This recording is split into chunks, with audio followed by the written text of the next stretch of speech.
Hey there. So this is my follow-up to the E Minor Pentatonic scale.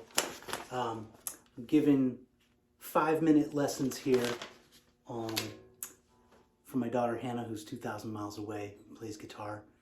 And I started with the E Minor Pentatonic scale, going up and down, and a little exercise where you do 2 steps forward, 1 step back. Check the previous video for that one.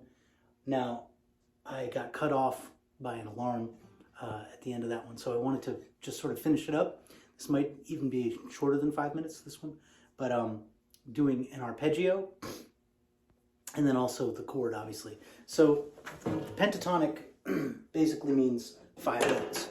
Now, there are 7 notes in most scales, but in the pentatonic scale, you're removing 2 of those notes. So in the minor pentatonic minor scale, you're removing the second.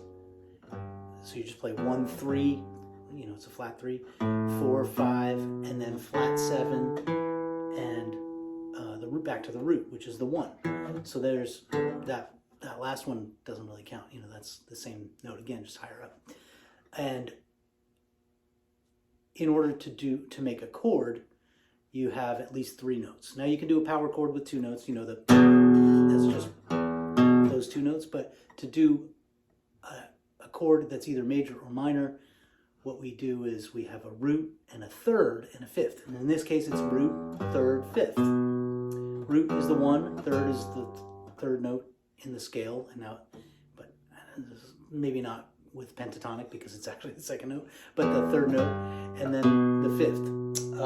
So to play the arpeggio all the way up, you would go, and I'll show you. Well, I didn't really put that on here. I'll have to write that separately.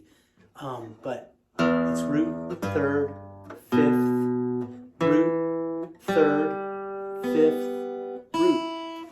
And so you're going open string, and we're in first position, which, remember, is your first finger is on the 1st fret, 2nd finger just behind the 2nd fret, 3rd finger just behind the 3rd fret, and 4th finger just behind the 4th fret. You're never actually on the fret. When I say on the fret, I mean just behind it, right? So that's where your hand is generally positioned.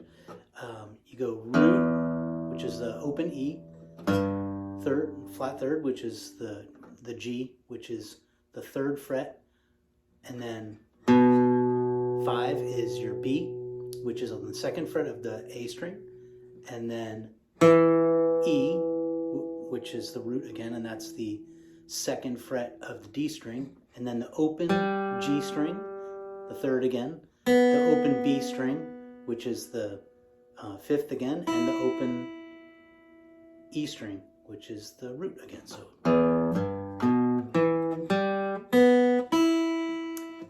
So what you should do to practice this is, we'll start with alternating strokes. There's a way to do more sweeping the arpeggios, but we'll get into that later. That's good technique to be able to go alternating strokes. Down, up, down, up, down, up, down, up, down, up, down, up, down. And slowly that's down, up, down, up, down, up, down, up, down. Sorry, down, up, down, up, down. It's ideal if you do that with a metronome so that you're focusing on your technique. Go as slow as you need to do it properly. I actually did it a little too fast there because I was messing up. Just for example. And then there's the chord, right? So the chord is also the root and the 3rd and the 5th. However, to play, you can't play this low E and this G at the same time unless you were to play it. Actually, you can't.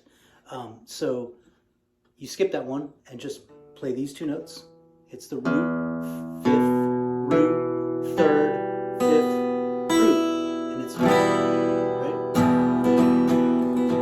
That's the E minor chord that goes with the E minor pentatonic scale.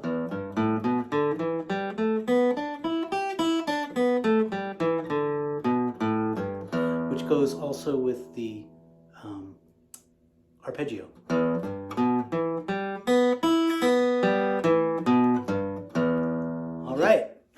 that's the lesson. Enjoy.